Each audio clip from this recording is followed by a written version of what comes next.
Good morning, Eyal. Good morning. First, I want to say it's an honor to be with Karen on the same stage. So thank you very much.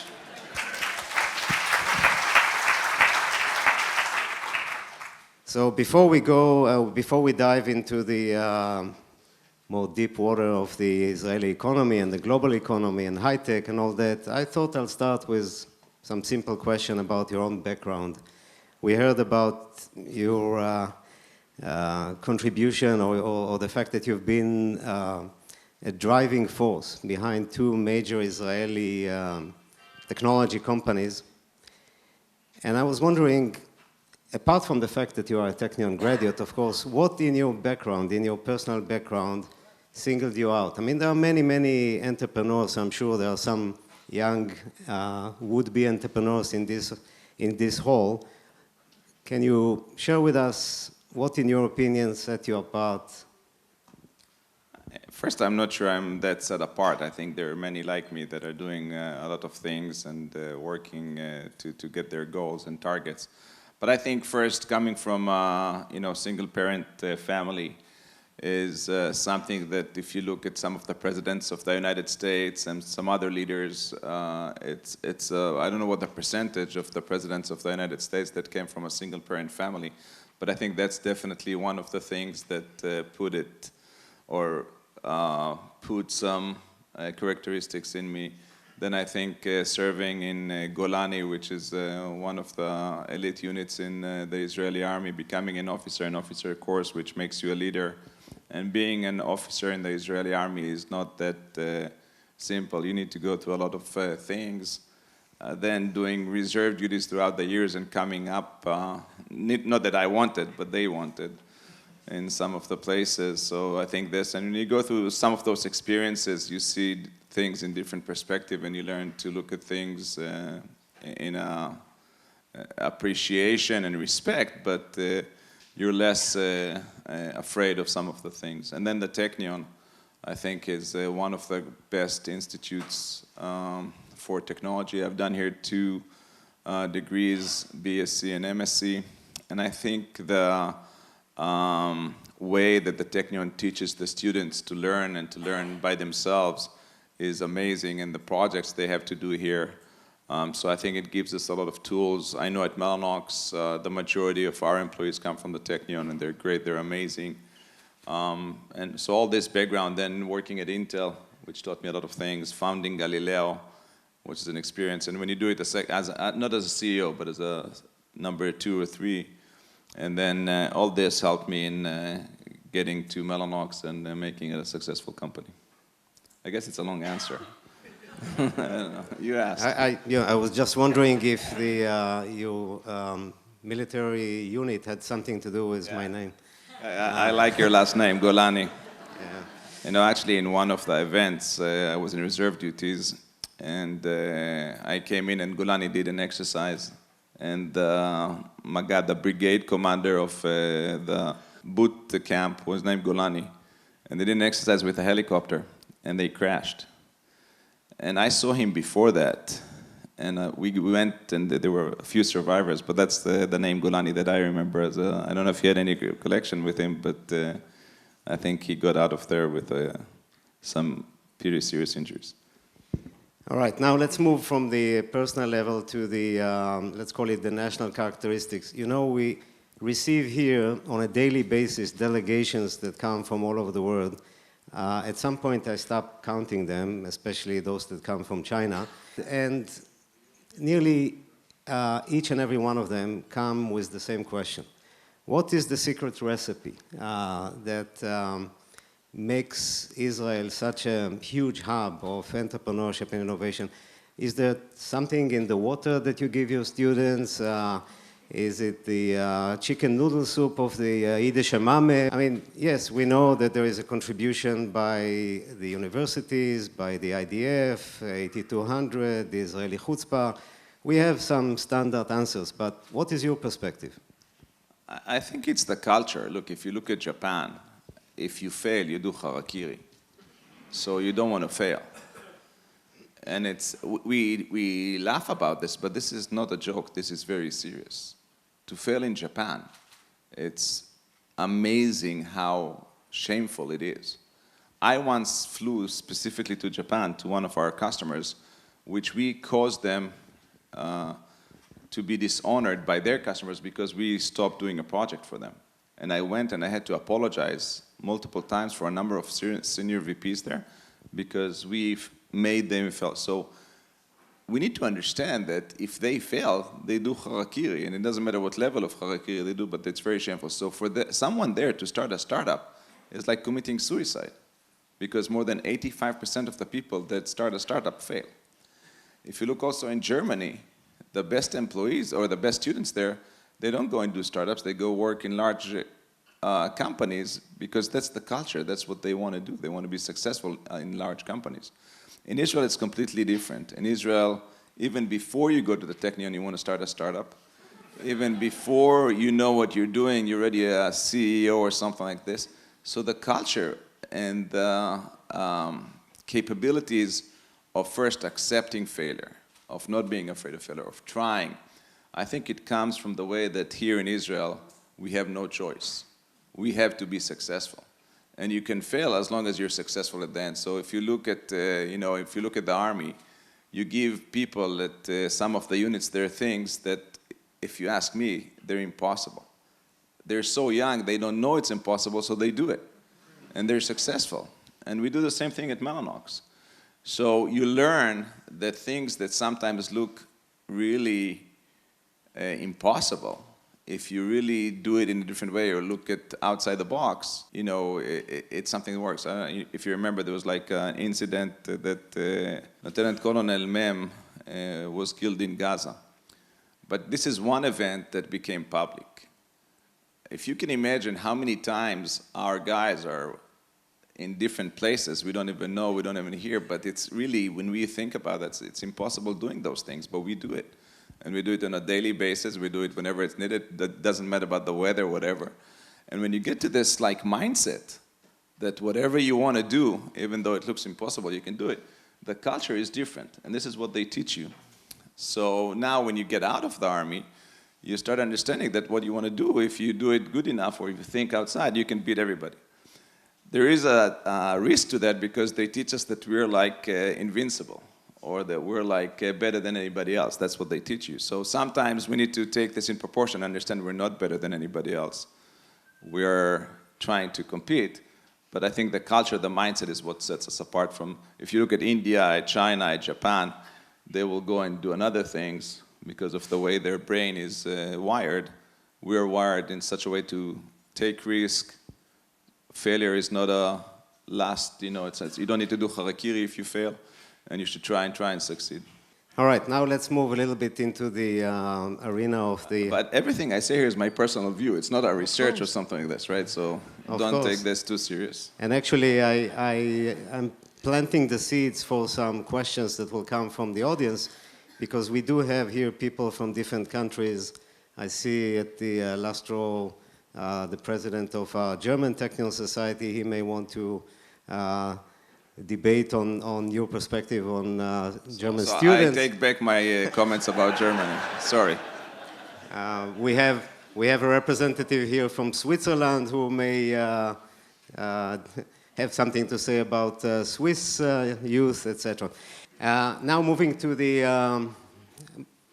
high-tech. By the way, the big question is how to change that.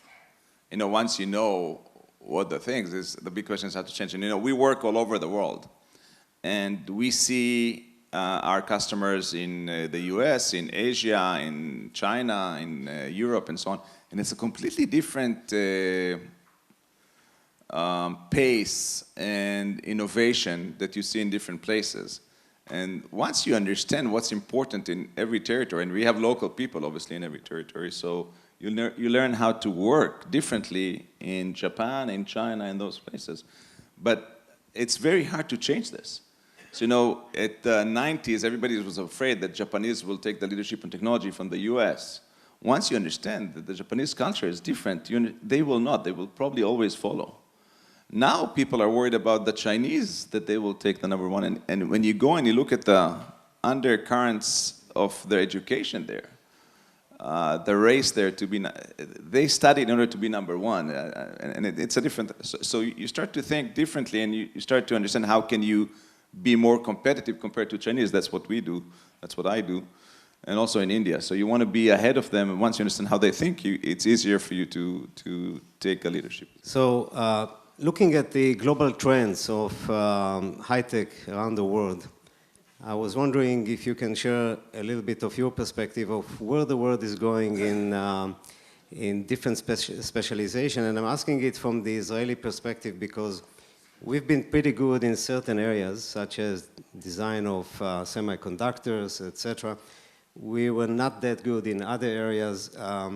So while you share with us your perspective of where the world is going in terms of high-tech, there is a side question of whether we in Israel are prepared for these trends. Again, it's my opinions. I don't know what's their worth. But I'll tell you a few observations, I think, and I think that Technion is not that good in some of those things that I'll say now.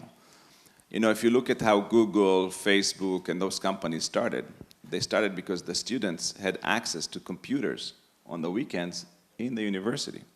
And they could actually program on those computers the initial search engines, and then the Facebook, they started doing this dormitory social ring. Here in the Technion, there's no such big computer. And I've been telling this to a lot of people here multiple times. I'm tired telling this, but you need to give the students tools they can play with. And I bet you that 1.5% will make something useful that will eventually will come something big. But in the Technion, there's nothing like this. They have very small, limited, if at all, resources they can. I saw Danny took me to see the cafeteria here, and it's great, and I'm very happy. I don't know how much you invested in the cafeteria, and it's a great place, and people will have a lot of fun. But I would take the money. Student Learning Center. What did I call it? Cafeteria. Cafeteria. It looks the same to me, but never mind. Just we were in the army, we were in the officers' course together, so different units, but in the same course. I apologize, Danny. But but those basic things, tools that in my eyes are essential in today to move forward. For example, an artificial intelligence infrastructure, virtual augmented reality infrastructure. You don't have something here like this. But this infrastructure for years, I've been saying, is really essential. It's like asking people to walk blind.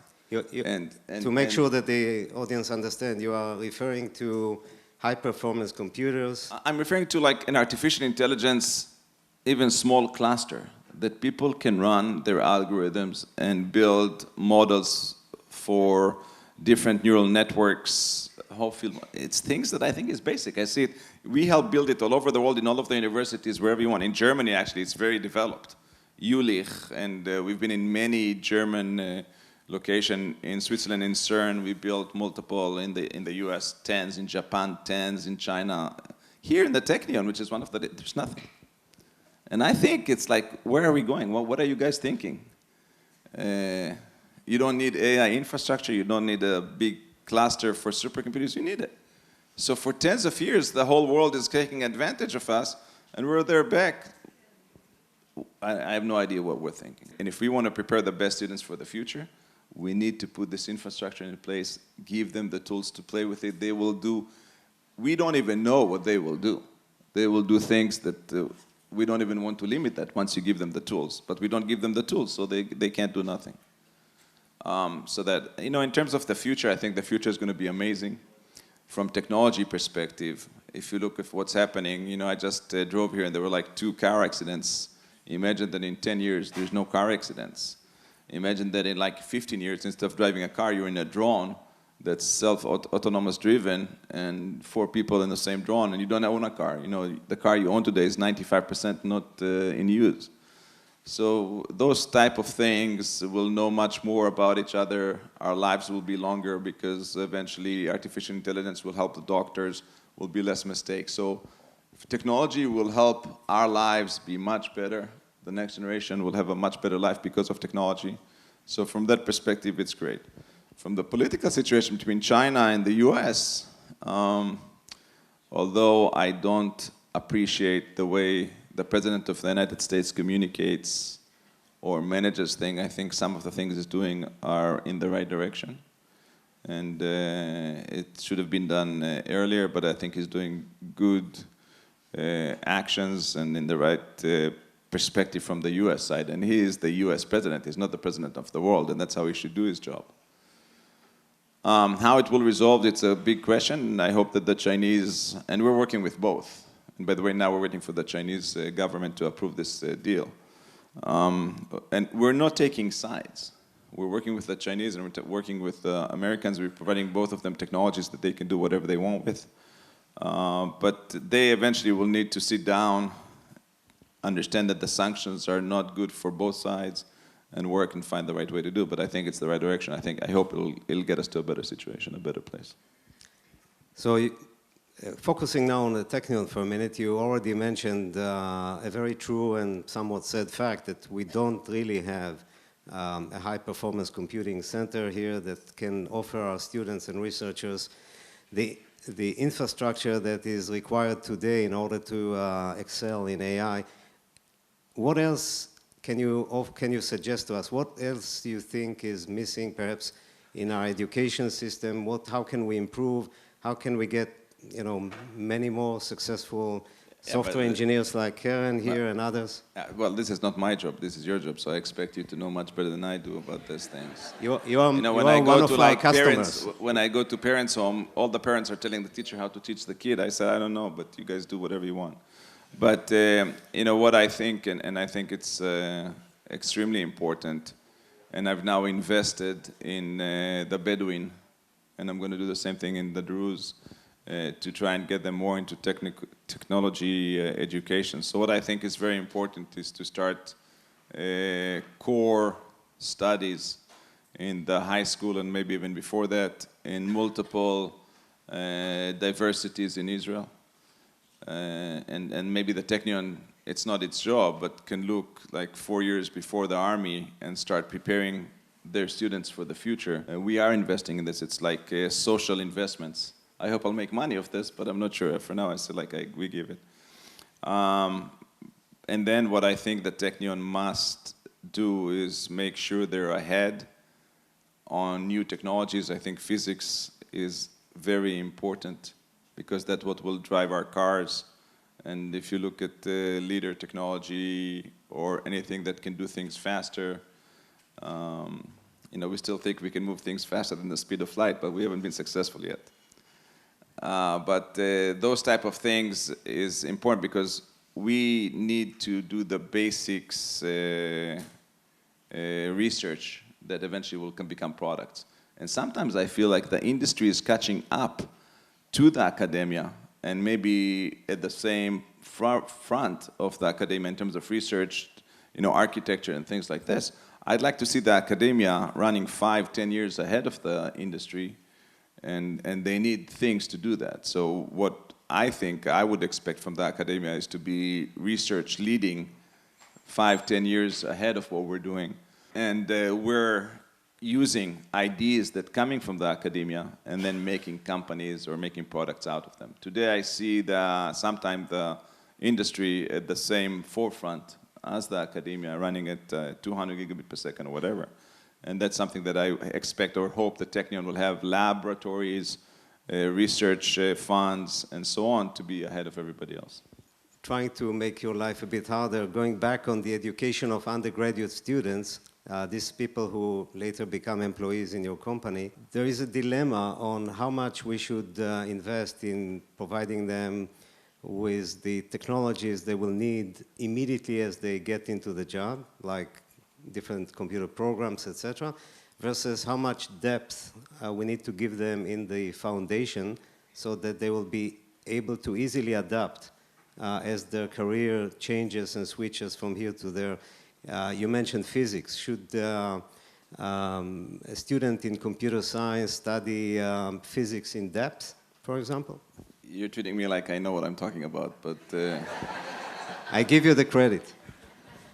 So my opinion is that, first, the undergraduate courses should get them educated and being engineers, that they can do some research by themselves, and they should be up to speed on all of the front technologies and infrastructure that is available out there, can think and can do, and then can go into their companies, learn on the job, and do what they need. Do they need basic science? Yeah, they do need basic science, even just to put their brains into thoughts of not just what they're going to do on a daily basis, which is programming, but they can think out in a wider range of courses and so on. I think later on, you need to challenge, in the last 1 or 2 years, to challenge them a little further than that, and task them to do things that even you think are harder to do, and the best ones will excel. The ones that are medium will be okay and they'll do whatever is needed, but they will go and be engineers. But the ones that excel will make the difference. We're supporting, I think we already supported more than 380 or something students in high school that are doing a first degree in Tel Chai, in the Technion in Be'er Sheva. Because we want to take the best and make them even better, and we believe this will increase the productivity of what we're doing in the future. So, but that's for the first degree. For the second degree, I think we should really have what we talked about. And by the way, also for the first degree, we should give them as many infrastructure resources that they need without guiding them. Trust me, they have time and they have the incentive and the motivation to do things we cannot even imagine ourselves. So just give them the tools, give them the infrastructure to do things, they will do whatever they need. And don't even try to guide them. And then on the second degree, obviously try to set masters and PhDs to be ahead of the technology worldwide and the research, and that will yield good results from both the academia and the industry. I'm somewhat associated with also the Weizmann Institute, and there I think it's a great example. The Weizmann Institute is an amazing example of how they let researchers do whatever they want, and the results are phenomenal, I think. And it's a completely different way of education, but and maybe there should be more synergy between Weizmann Institute and the Technion, but it's a different way of thinking, a different way of doing things, which I really admire. Now let's talk a little bit about Mellanox, a company that is now becoming part of Nvidia. And Nvidia is not the only multinational in Israel. There are hundreds of them. And their effect or their influence on the Israeli economy, of course, is growing year by year. What role do you see for these multinationals in shaping up the future Israeli economy? Is it going to be more of the same, just some clusters of R&D centers? Are they going to increase their share of our GDP? What's your perspective on the multinationals here? Look, I think our high-tech industry came out from the multinational companies that put here design centers. A lot of semiconductor startups are a result of Intel, National, IBM. We've learned how to do things, and after we've learned, we started doing our own companies in Israel. So they had a major contribution to the success of startups because we've learned how to do things with those American companies, multinational companies. By the way, today we're trying to do it in the Palestinian territories. We've opened design centers in Gaza, Rawabi, and we're trying to put them as many disciplines as they can. So within 5 years, they can start their own Palestinian startups and do their own companies, which I hope will be successful.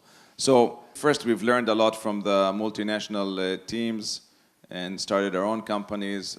Second, yeah, it's a great place that has a lot of employees. We're also manufacturing in Israel. Intel is manufacturing in Israel. So it's a huge contribution to our economy. I prefer that the center of decision-making will be in Israel. It will be an Israeli company, but eventually, when you get to a certain size, sometimes you need to do what's right for the shareholders and what not so aligned with you as being a Zionist. But eventually, I think it's also good for the country. And I believe they'll take a major part and continue to grow in Israel and contribute to our GDP and our productivity and so on. So the next question, of course, may sound a little bit like criticism, but I'll say it anyway. We are friends. For many years, you've been saying, I'm holding on to Mellanox. I'm not giving it to others. I'm not selling. And after 20 years, you eventually did sell it. So what made you change your mind? I don't think I changed my mind. But what happens, you're a CEO of a public company. And your job is not to hold to an Israeli company. Your job is to do what's the best thing for your shareholders. We did have approaches, multiple in the past, where we could say no and stay an independent company. But at a certain point where the offers you get, the proposals you get, is things you cannot ignore, because you always need to take the risk-reward assessment from the shareholder's perspective. The only thing the shareholders want to do is money. They don't care about anything else. They don't care if you're nice, if you're good. The only thing they want to do is money. So my job, as I'm working for the shareholders, and when comes a proposal that is, you cannot say no, and you use advisors, you use banks to assess kind of your share value in multiple years, and when it comes, you just can't ignore it. And then once you start the process, it's a process that starts getting more serious and more serious, and more people coming to the table, and you do what's right for the shareholders. And I think it's the right thing for the company, for the shareholder, also for Israel. So that's how we ended. If we did not get a proposal, this was not initiated by Mellanox. It's not something we drove, we wanted to do. But if you're a CEO of a public company, you need to do your obligation. Number one is for your shareholders. I know you may be a bit limited by legal consideration of what you are allowed to say here, but I'll ask it anyway. Were you able to put in some mechanisms in the deal that will prevent NVIDIA from closing Mellanox here, taking whatever they can, moving it to other country, and leaving the employees here without jobs? Well, I can say no. I don't think it's right. You know, when you're running a company, you need to do what's best for that company. And the last thing, as a CEO, I want to limit the CEO of NVIDIA to do what's right thing for NVIDIA, and he's running the company now. So I don't believe in doing such things. You know, if you try to force unnatural things, it eventually kicks back, and it's not good. So Mellanox should do what's the right thing for Mellanox. If it aligns with what's the right thing for Israel, it's great. You know, we're hiring Palestinians not because we want to do a peace, but because it's the right thing for Mellanox. If on the same path it also improves the geopolitical situation, it's a great thing, and that's what we're doing. So the last thing I want is to limit the CEO of NVIDIA to do what's the right thing for NVIDIA. I don't know what's going to happen in 2 or 3 years. So there's, and I don't think it's right. So we didn't even try to limit what he can do with the employees here. I think from our conversations that the design center in Israel is going to grow, manufacturing in Israel is going to grow. So I think it's going to be a good outcome for Israel and the Israeli Design Center. So broadening the same question, because there were many such M&As here, what do you think the people that work here in Israel for a multinational corporation should do in order not to become a sort of a use and discard workforce? I mean, isn't there a concern that as the cost of labor here increases, as you said, the shareholders are for the money, it would be much easier to employ people in the Ukraine or some other place, and will be first, I haven't seen like use and discard in any multinational as far as. So, you know, Mellanox, we've done 9 acquisitions, and we spent $1.1 billion acquiring companies. Some in Israel, one in Denmark, one in the US. The one in the US we shut down, it wasn't successful, but all the other 8 were successful. So, you know, I think that the acquiring companies are not spending so much money to discard what they've done. And the most important resource in the company they acquire is the human resources, is the people. So, you know, we need to be good. We need to, and I think that's what they see in Israel.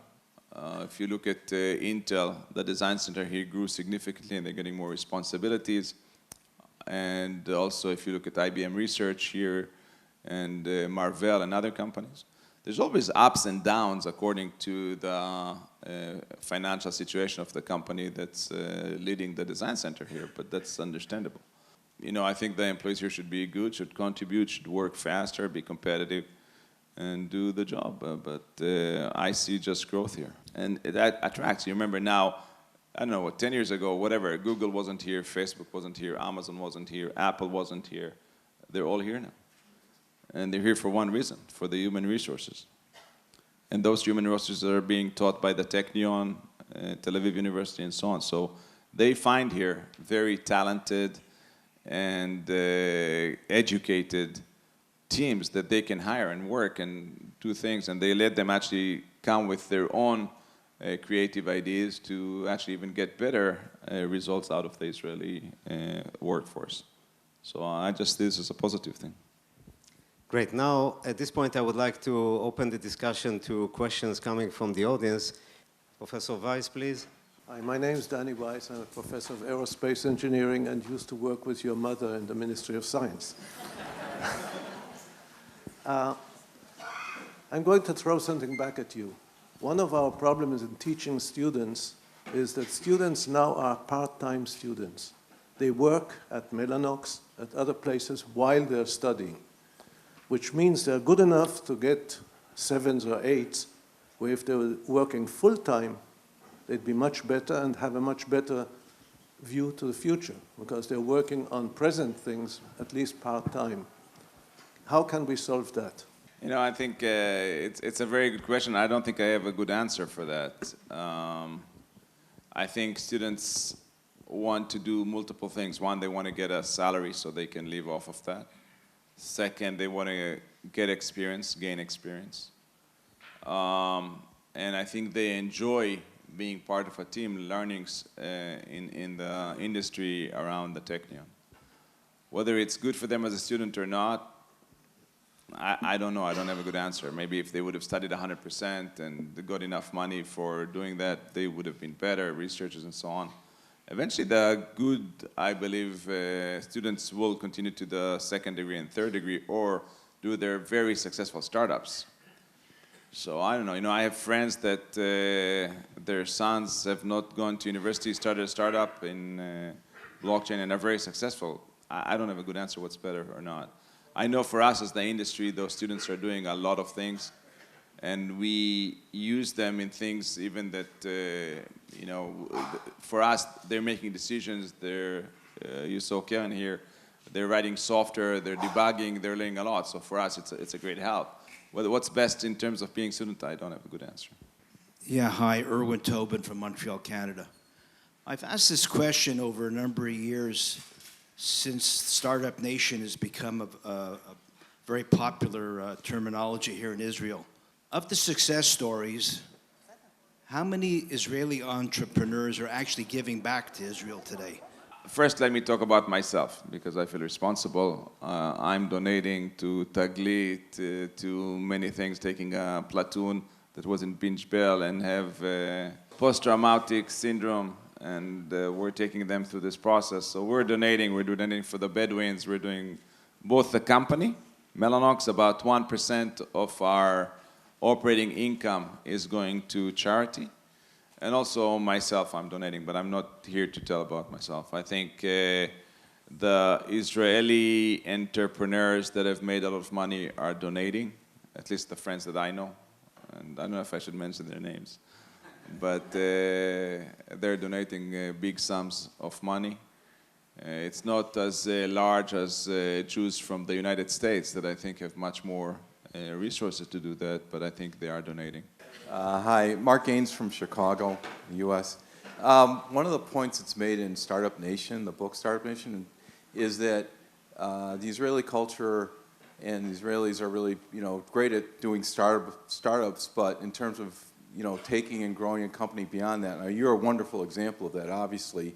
There's a bit of a challenge. Do you see that changing? I mean, that book at this point is probably 10 years old. Do you see that changing within the Israeli business community? It's changing big time. And if you look at companies like Iron Source, Outbrain, Get Taxi, Fiverr, Wix, SolarEdge, and many more. Checkpoint is, Gil Shved is a great friend of mine and is doing unbelievable things. So, yeah, it is changing. We are seeing more, and I'm encouraging CEOs not to sell their companies, but to go public and make, instead of hundreds of millions of dollars, make billions of dollars and build successful, and trying to encourage them. So the answer is very much yes, and you'll see more companies even this year go public from Israel. Yes, it is. So the culture is changing from building something and sending to a multinational company to growing a company to hundreds of millions of dollars of revenues, even more than $1 billion revenues. Hi, I'm Orit Chazan. I'm the Dean of Undergraduate Studies. We studied together in our undergraduate degree. You remember me? I'm Dror's sister. I have so much light, but I No, remember never mind, you, okay. yes. So I'm the Dean of Undergraduate Studies, and I'm here for many years, several decades. And I would like to ask, from your perspective, how do you see how the Technion has been changed during these years? Because I'm here all the time, and it's interesting to So it's hard to me to say because I don't feel I'm close enough to the Technion. From the students we get, it's a great flow of students or engineers and students that are doing amazing job. And you know, I always think that the people we get today are better than what we've when we left the Technion. So I'm saying this from a 30,000 level. I don't have enough information, but I always feel that Technion is getting better students and better education out there. But I think we can run faster and try to get ahead of the game even more. Professor Ben Chaim? My name is Yaakov Ben Chaim. I hold the Yitzhak Modai Chair in Technology and Economics. So I'm delighted to welcome you also to the Technion. I have the following question. Technology is really important, okay? And we train engineers and scientists. But these guys and gals have to operate in a world that uses technology but doesn't think technologically. So my question is, what part of our education has to train our graduates to think outside of the realm of science and technology? What part of our education has to give them background in economics, for example, or in the relation between technology and society, issues of scientific methodology, or should we really only train them engineering?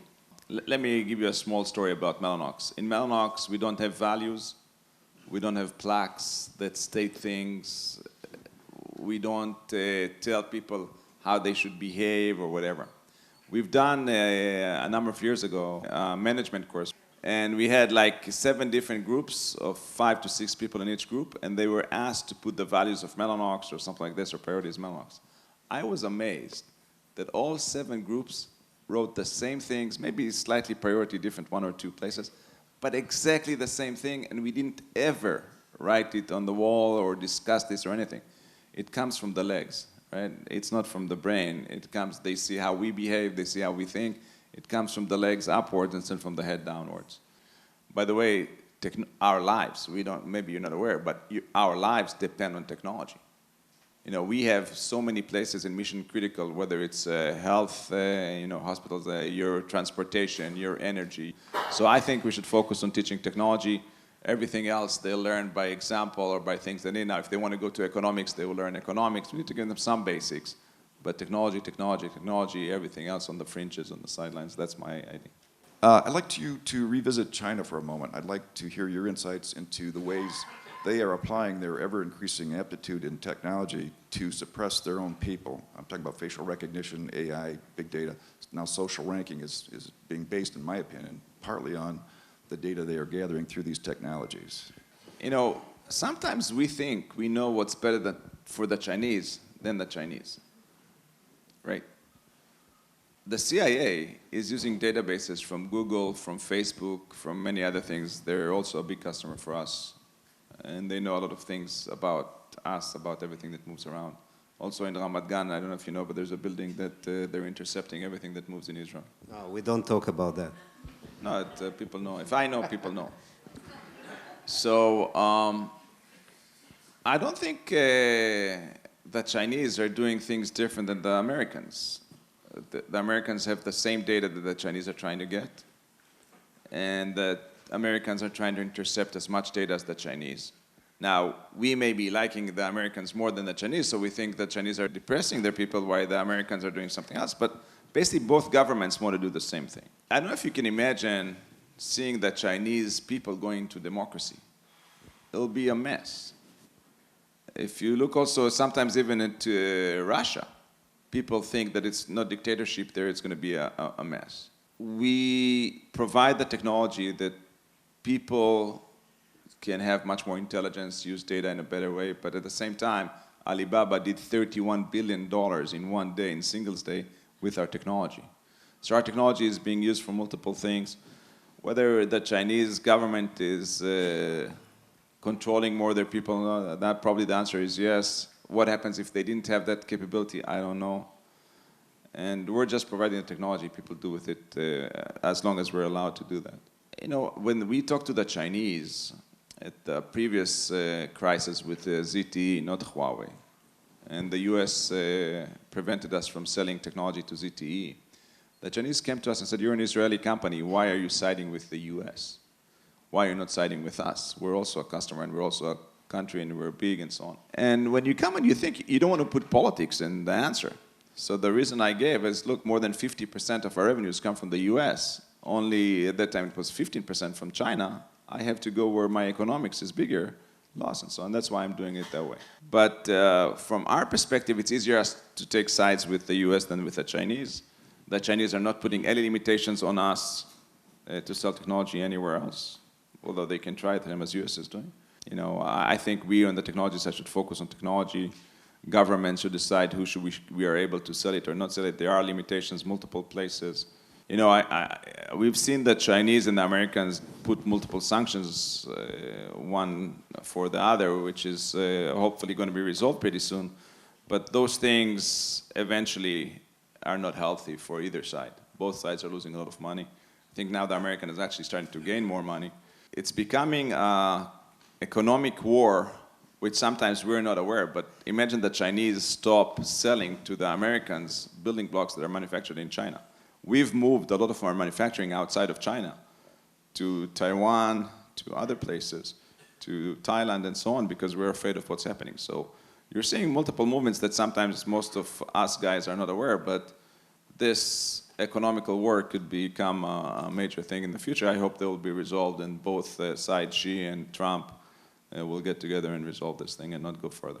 When we talk about China, I know you're an American, and that's why you have this perspective. But from our perspective, the Chinese are doing the right thing for the Chinese, and it's not for us to decide what's right for the Chinese to do. It's not right for us to decide what's right for the Americans to do or not do. And we decide how we want to do mostly on economic reasoning and trying not to get into politics. Shalom, Jonathan Sonas from the United States. On what at least we're exposed to in the media, we see that there's the merger between Nvidia and Mellanox, and you can see the benefits of doing such, of exploiting the various technologies of connectivity and processing.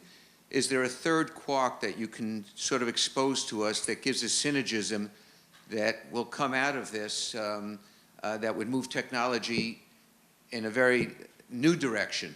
You're very right. The synergy between the technologies of NVIDIA and Mellanox is amazing. I think the synergy can yield multiple architecture for much smarter, in terms of artificial intelligence, in terms of deep learning and so on, architectures for the cars. They do the brain, we can do the interconnect, and there already are hundreds of cars in California running with Mellanox interconnect inside. So yeah, we already have plans to do more things to make the computer smarter, faster, more efficient, less power consumption. So we're doing a lot of things to build the future of compute and IT infrastructure to be much better all over the place. IoT, cars, trucks, point of presence, and the cloud, the data center. So it's things you'll see in the next 2-3 years. Any message to the audience in concluding this session? So first, being part of the Technion graduate, I thank all of you. I think your contribution and donations are amazing, and they help us build the students, the academia, and then the technology infrastructure in Israel. Without you, we couldn't have done this. And I never say words just to say them. I really mean that. Without you, we couldn't have done this. I think this relation is important. I do expect more Israelis to donate, and I think they are donating more. And I see Gil Shved built a computer science building in Tel Aviv University. It's also tens of millions of dollars he donated, and now they're starting this. And I see more and more Israelis donating, so don't feel you're alone. We're also donating here and trying to help our own stuff. I think that, I hope we'll get eventually to this geopolitical situation better, and maybe the Technion can also help opening in Birzeit computer science and in Najaf computer science I think it'll have a better impact, and those things, we don't need to talk about them, but we need to do them. And that's it. Enjoy the day. Thank you very much for hosting me, and thank you. Thank you very much, Eyal.